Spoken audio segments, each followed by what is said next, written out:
If you want to get successfully in the game of investing in real estate, there's specific language you have to learn. There's language to all things. There's a language to learning football, there's language to learning an instrument, there's language to business, there's language to real estate. If you don't know the language, you're going to struggle, you're going to fail, and you're not going to have confidence. I'm going to share with you today the 11 terms that are ultimately going to give you a comfort zone and an ability to speak the language of real estate. After you watch this short video, those 11 terms will allow you to tell an entire story of a property from start to finish, and you're going to start sounding and acting like a very successful investor. 'Cause we're gonna be legends. What we're doing here ain't just scary. It's about to be legendary. So if you want to be successful investing in real estate, there's some terminology you have to know. And you know, when I got started in the game of real estate, I was so intimidated by these words that seemed so big or they were foreign, or I don't know if I really knew exactly what they really meant. And because I didn't have the confidence, it slowed me down. What I want to do today is I want to take you back to real estate school, where we're going to call it the School of the Millionaires.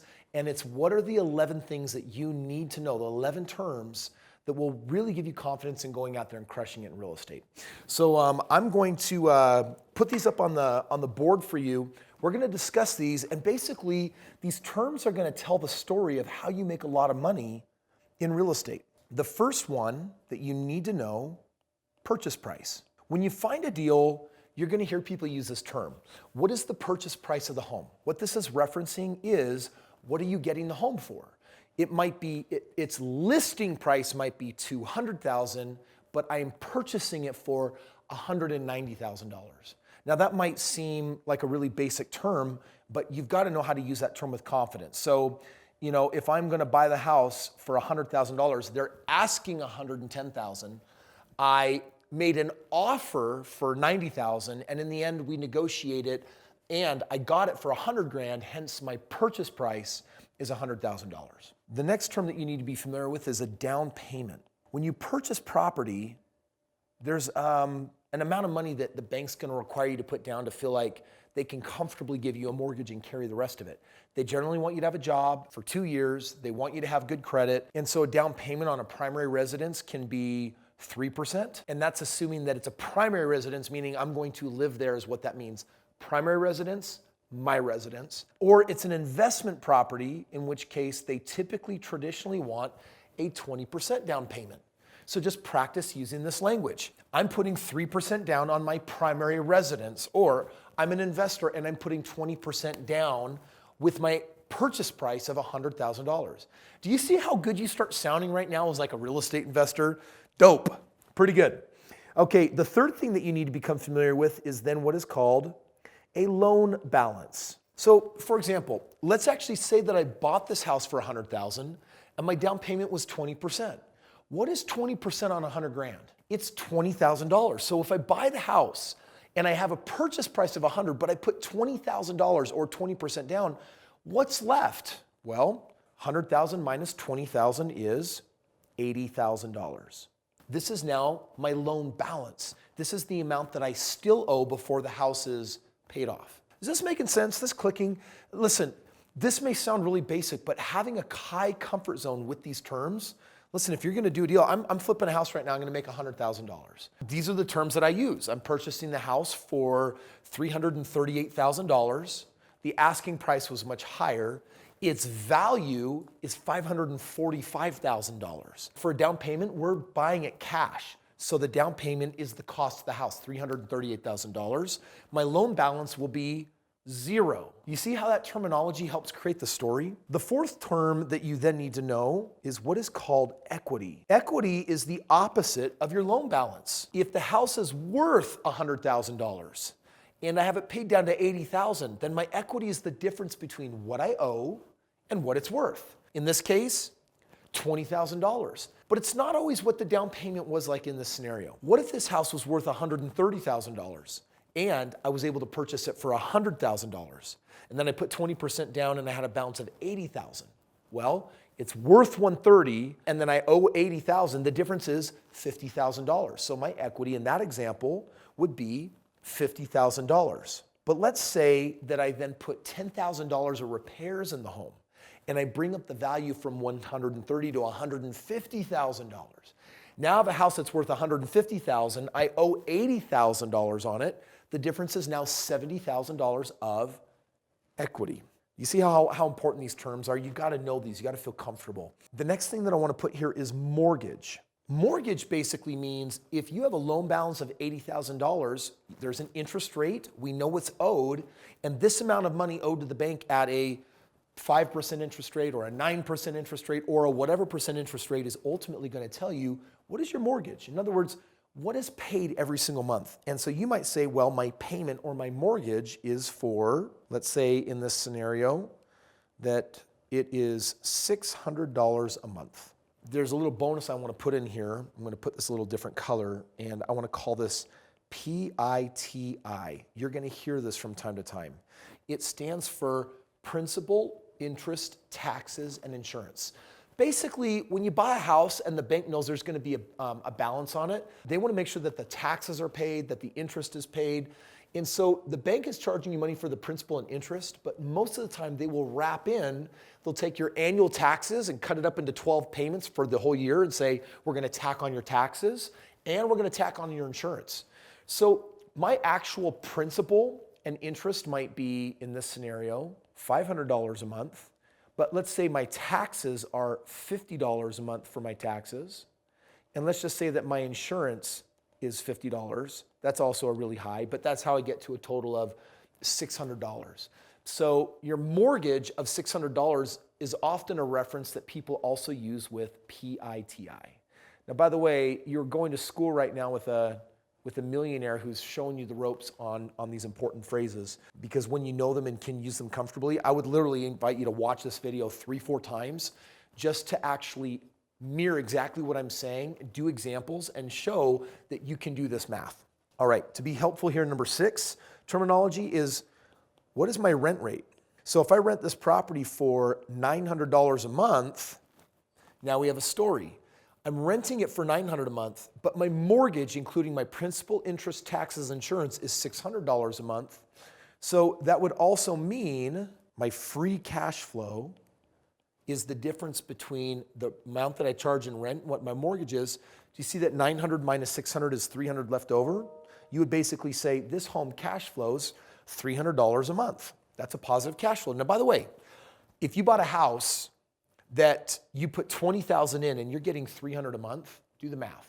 $300 a month for a year is $3,600. That is a percentage. That's over 10% return. That's closer to a 15+% return from what you put down just on the cash on cash. It's a good deal. The next one that I want you to understand is sales price. At some point, you're going to sell this house. Let's say that you're actually selling this house for $140,000. And so it's like, well, I bought it for $100,000. It was worth $110,000. I put some repairs into it. Now it's worth $140,000. Number 9, realtor commission. So that you're aware, the most successful real estate is usually transacted through the MLS. It's multiple listing service. You have to be a licensed realtor to have access to that information. So a licensed realtor, there's 2 of them involved on every purchase. You have the buying agent and the selling agent. If I own the house and I'm selling it, I hire a realtor to put it on the MLS so everyone looking for houses can see it through their realtors. But someone that wants to buy my house also has a realtor, and he's the buying agent. So it's generally accepted, in America at least, that realtors are going to each get 3%. Now, I didn't tell you this when you were buying the house because guess what? The seller pays the realtor fees. But now we're selling this house, and so I've got to factor in, if I sell it for $140,000, 3% of this is what? 140,000 times 3 is going to be somewhere right around $4,000. It's $4,000 to the buying agent and it's $4,000 to the selling agent. I'm going to pay roughly $8,000 in realtor commissions to sell this home. Now, sometimes people get greedy and say, well, I don't want that. I'm going to save that money. You just need to make sure that you have a successful strategy for marketing this, because for most people, by default, the MLS is the most successful strategy. Okay, and then number 10. This is a fun one. The word is concessions. Everyone say it. Concessions. Concessions essentially means that you can put anything you want in a contract. So if I'm going to sell a house and now someone comes along and wants to buy it, they can ask for whatever they want. They will typically say, Well, in addition to you paying the realtor fees, which already you're contractually obligated to do, I want you to pay $5,000 in closing costs. And those would be called concessions. So this is the money they want in addition. It could be a price reduction. It could be you paying the closing costs. It could be you paying for a repair on the house. Like, I'm all good to go on this house, but guess what? I don't like the kitchen. If you'll update the kitchen, then I'll buy this thing. And that means new countertops and new this or that. So they can stipulate those things. So concessions, they might say, I want up to $6,000 that I can put towards closing costs, repairs, or whatever. And I want you to pay that if you're going to sell me this house. The last terminology, and it's a bonus, is I want to just show you real quick a simple way of calculating profit. Because look at what we have now. We have a story. The story starts with, I bought a home for $100,000. I'm not living in it, so it's an investment property, and my down payment is thus 20%. My buddy put up the money for the down payment since I found the deal. And he put $20,000 down on his credit to buy it with the bank, which means that we have a loan balance of $80,000. Because the home is worth $130,000 and we only owe $80,000, there's $50,000 difference. That's the equity in the home. Because we owe $80,000 on the mortgage, then our payment is $600 a month. It includes principal, interest, taxes, and insurance. The good news is we're renting this property for $900 a month. We're excited about that because it means that we have a cash flow from our leasee of $300 a month. Well, we sold it on a lease option using Chris's amazing compassionate financing program. And as a result, we decided to help the family renting the home actually buy it.